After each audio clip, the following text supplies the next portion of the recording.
Welcome back to This Week. Time now to get the views of our political and media experts, Mary Mancini of Liber Radio, longtime political journalist Clint Brewer, and syndicated conservative talk show host Steve Gill. Welcome, guys.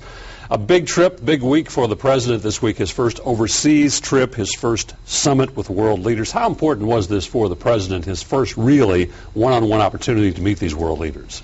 Well, I think it's important because so much of diplomacy these days really is that personal connection, the ability to talk to somebody in another country, another culture that you may be at odds with on some issue of the day and be able to at least have some familiarity with each other that lets you get that done. That only comes with face-to-face meetings, and the ability to do it with 20 world leaders in sort of a short-term setting, I think, gets you off to the right track. It's also, this is one of the underlying themes of the Obama campaign, was there was going to be a bright line difference in diplomacy styles between an Obama administration and a Bush administration.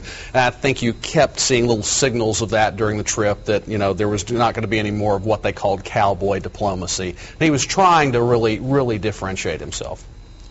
Stop the presses. I agree with Steve. we will have to stop the presses on this one. This was his, like we said, his first real time to do this, and for the most part, he was greeted very warmly. There were protests outside protesting the U.S. in regards to the financial crisis. He held a town hall meeting today, a whole different kind of perspective on the presidency as he begins this kind of first overseas foray, isn't it? Oh, absolutely. And he's so at ease with an audience that's asking him direct, unscripted questions, which is also something that we haven't seen in quite a while. And the way he represents the United States overseas is very important, and it's very impressive.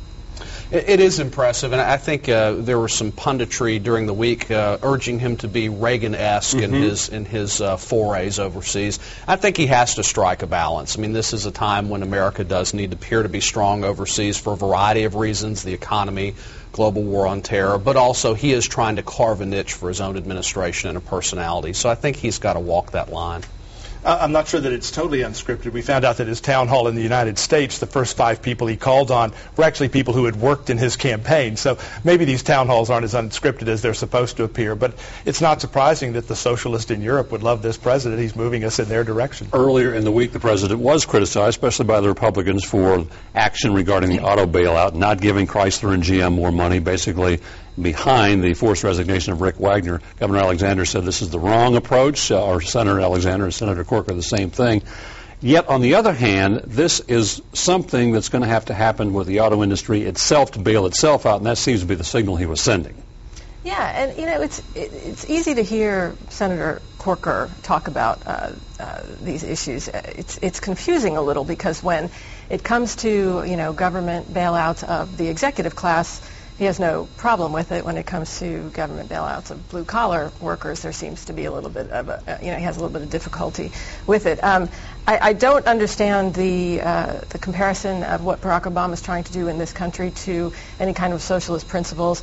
Socialism does not equal common sense regulation of industry, of capitalism. And that's really all that's going on at this point. Something that, again, has not been done in the last 8 years and has gotten us into this economic problem that we're in.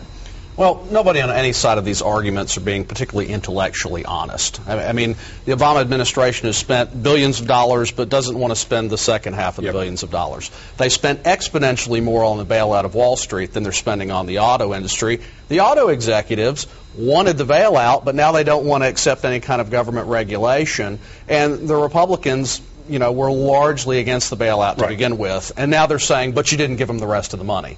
So it just doesn't, nobody's really making sense. Well, I think part of the problem, and there are a lot of problems, is that when you bail out the financial industry, the idea is that has an impact in every bank, in every loan, every car loan, every community in America.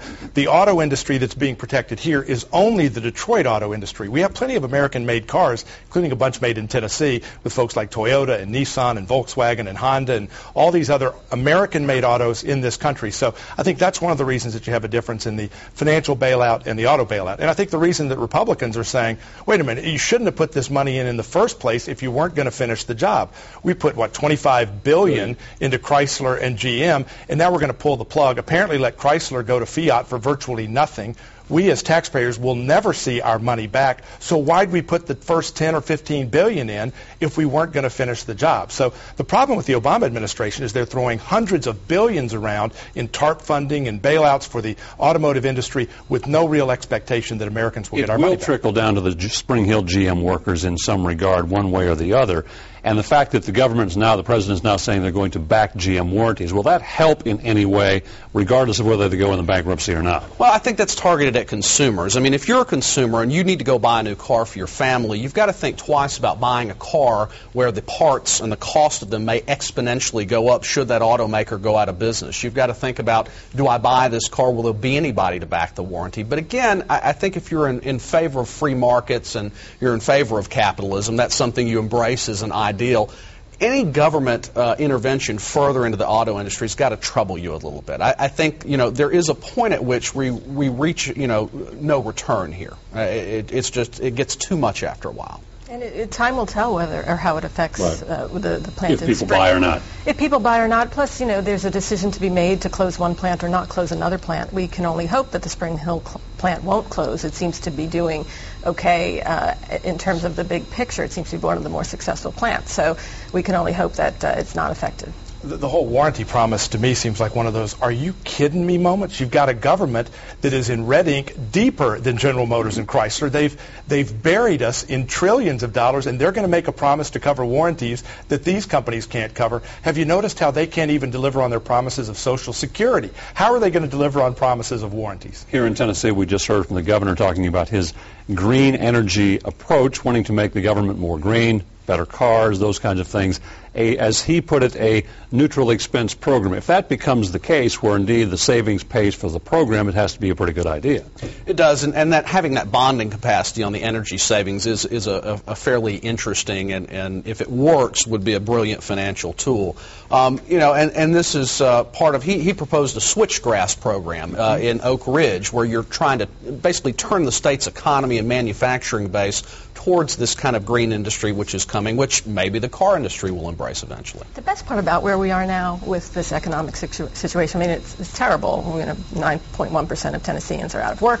We don't know if that's going to increase or decrease. But the best part about it is what the governor's doing, which is to take a look at industry as it is now and put it in the context of this economic problem that we're facing and decide which is the best way to go forward, to not follow old models, to actually see we can make an improvement here in the lives of all Tennesseans, and we can also affect, whatever climate, if you believe in that kind of thing, climate control or climate change. 10 seconds. I hope that the governor's energy plan works. Just put me in the column of a little bit leery anytime a politician promises it's not going to cost us anything. Steve Gill, Clint Brewer, Mary Mancini, appreciate your insight. Stay with us. This week continues in a moment.